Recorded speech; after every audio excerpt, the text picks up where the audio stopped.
It's a set of rules. A fellow who follows the rules regularly is a disciplined person.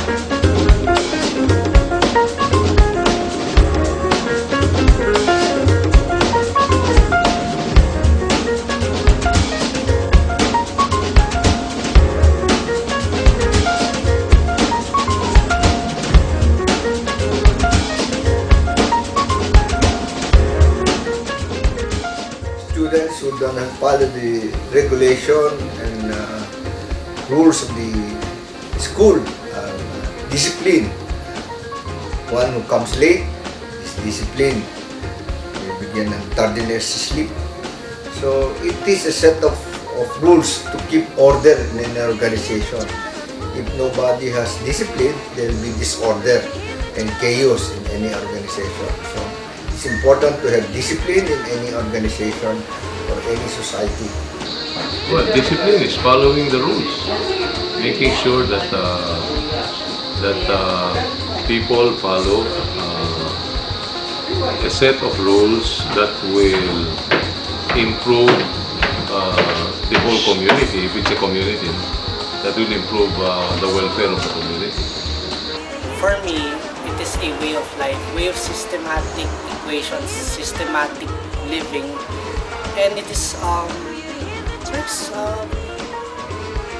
it's discipline.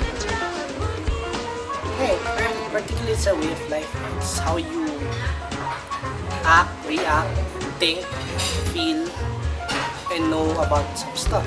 Yan yung kailangan natin para ma-achieve yung goal natin sa isang buwan. Parang pag wala kang disiplina, hindi mo magagawa yung isang bagay na yun. Kailangan mo patunayan sa isang trabaho. Tulad ng, diba, sa janitor. Pag wala kang disiplina, pag may inutos sa'yo yung isang boss mo, hindi mo siya gagawin kung wala kang disiplina. Kaya kailangan natin ng disiplina. Kahit saan, or kahit saan ka tumingin, may disiplina. It's teaching, it is training, it entails a lot of guidance and rules that you give to a person.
A disciplined person is one who is very orderly. He has a set of schedule to be followed and follows it regularly. So you will always see him very neat, orderly, and always punctual in his time. So if they say you go to mass at 10 o'clock, so before 10 o'clock you wake up already and prepare yourself for the mass. Hindi yung sa last minute na naiiwan sila. I know a person who's always left behind because of that. So you have to have order in your life. And to have order in your life, you must have discipline. Kumbaga, pag may gusto kong tanggalin o bisyo, gano'n. Someone who has a good life, or someone who lives by a set of principles, or someone who is happy. Maayos, magaling magsalita, paliwanag, at saka sa malalaman nyo naman po sa area niya kung mas lalo pa yung ano niya. Person who can adapt to a certain surrounding or a certain situation wherein they would have to know immediately how to act, how to behave, and to be able to follow a set of certain rules immediately without having to conform with written rules or anything. So they would be able to adapt as soon as they get to that situation. So to be able to be disciplined, a person must also be able to know the norms within a certain surrounding or in a situation. It is the way he acts. A disciplined person is a person who knows how to follow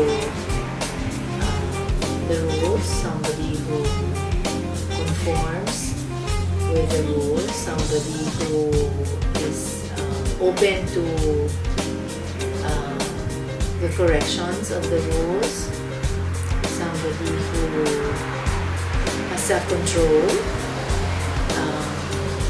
somebody who knows how to handle himself in certain situations and does not act based on his own impulse, but acts because there are certain conditions that they have to or he has to follow. And he is somebody who is organized, who thinks, who respects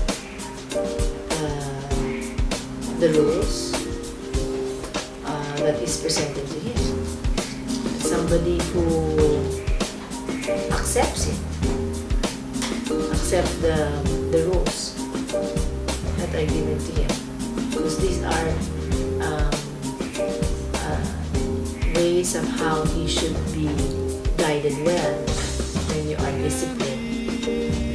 So there are certain areas that a certain person have to learn how to conform, and it takes maturity for a certain person to be open to certain areas of discipline. And if he is not, and his emotions are above him, then he is somebody who will have a hard time to conform with what discipline is.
Ayala village attempts to make sure that, for example, traffic rules are followed, that rules involving, building houses, that deed restrictions are followed,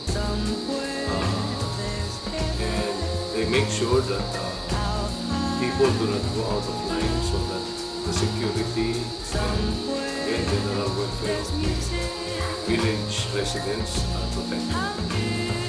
Now in the area of sanitation, they make sure that they collect their garbage properly and dispose of them,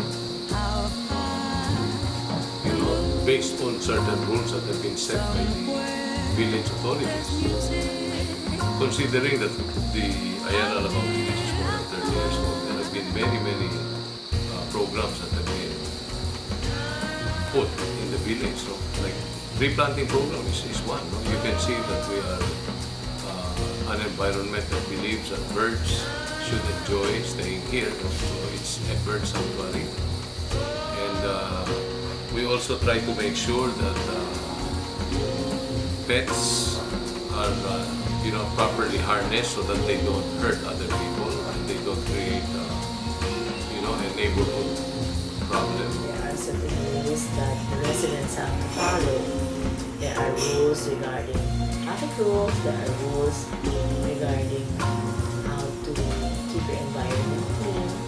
So in terms of the environment, we have the segregation, which is very much practiced in the village. So there are days when you have to bring out only specific garbage which are wet, or the kitchen, garbage from the kitchen, garbage from the trees, the garden. So there are certain days that we have to follow.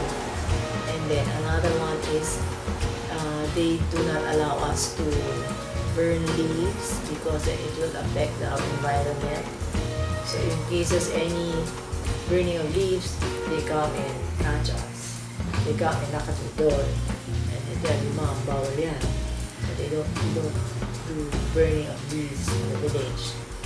And then there's also the issue of noise pollution. If you are noisy, if your music is loud, or if you honk your horn too loud, or you have a party that disturbs the neighbor, the guard knocks at your door and tells you to lower it down. The village is actually a bird sanctuary, so they're very particular about the trees that we have here. So they, as much as possible, they do not want you to cut any trees. Oh, they have waste disposal. You have to segregate the yung nabubulok at saka hindi nabubulok. So they have different schedule of picking them up. So if they're not properly segregated, they will not pick it up and leave it behind. So they have certain rules and regulations. So you have to separate the paper from plastic, and also the woods and the branches. They have a certain chopping machine to chop the branches, and they use that as some sort of a fertilizer in the area for their mga tawag dito, parks. They use that for parks. So they have certain regulations. They have some collection date for each type of garbage and waste. Kaya alala ba? Parang pag pumasok ka dito sa subdivision na to, may iya ka na angas-angas. Kahit kumpara mo sa labas, kasi dito sa loob, hindi ka taga dito. So tayo ka lang, dapat may disiplina ka na dapat ipakita sa mga tao dito para tanggapin ka nila. Ginagawa sa trabaho ko dito yung paglilinis, importante paglilinis sa CR, sa swimming pool, at saka pag-kiusap sa ibang tao, sa mga customer, gano'n. Masasabi ko magkaiba po yung disiplina sa loob ng village o sa ibang halimbawa dun sa loob ng village, maraming pinagbabawal. Kailangan po natin sundin tayo. Kung hindi natin susundin, unang-una, pag nakita tayo ng mga gwardiya, magsasabihan tayo at magmumulta po tayo. Regarding yan po sa iba, kagaya po sa labas, pwede tayo magtapo ng balat ng candy kung saan saan, yosi, anong pa po.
The 3 R's.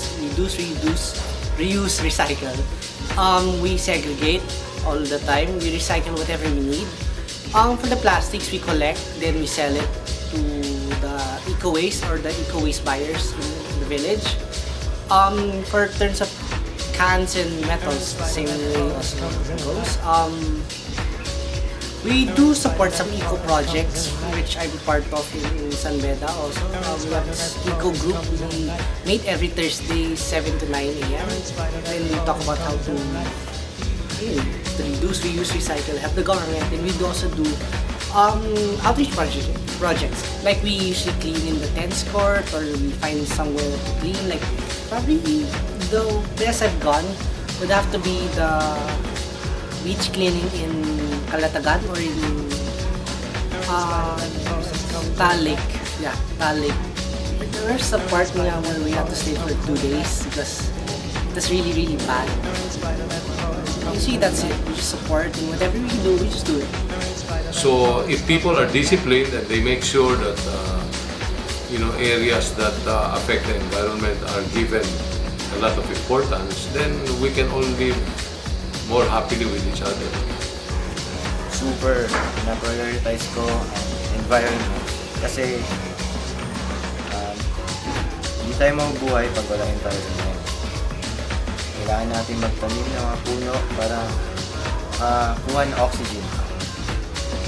At saka dapat hindi tayo siga na siga saan-saan kasi yung ozone layer natin nipis na. So dapat minimize natin.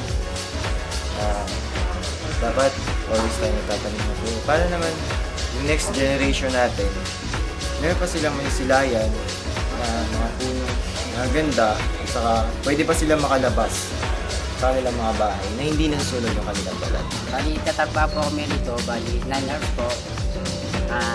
Dapat po sa una, gabi pa lang po, sinaset up po namin yung mga kailangan para kinaumagahan po, maayos na po yung aming trabaho.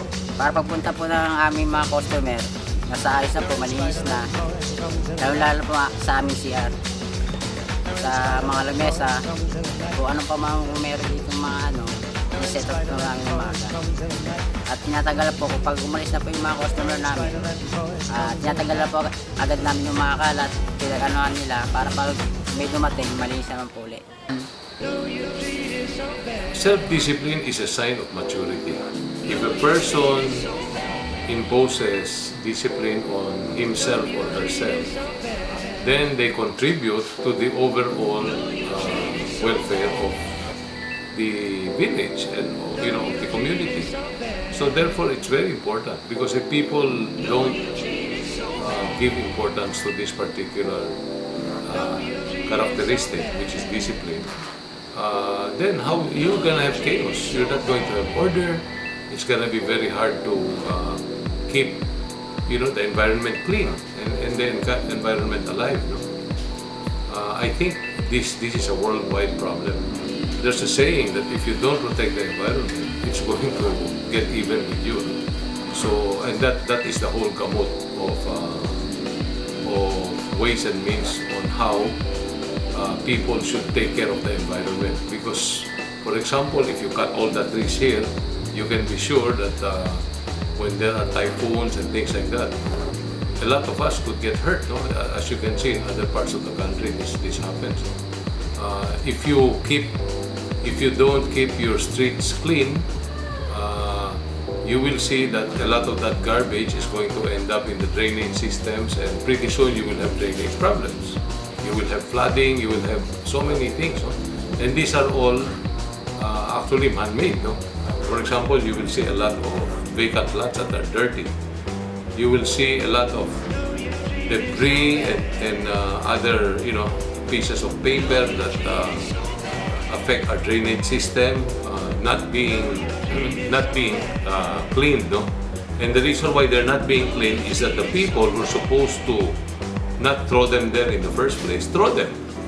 They don't respect the fact that garbage should be placed in the right place. And you will see this in among a lot of residents, where they just throw their garbage. They don't even do it properly, and methodically, so that the garbage collectors will have an easier time unloading that garbage. So you will see it, and as a result of that, over time, when other people see them, especially kids, when kids see them, they think that that's the right thing to do. Then you're gonna have garbage problems, and then problems with the environment.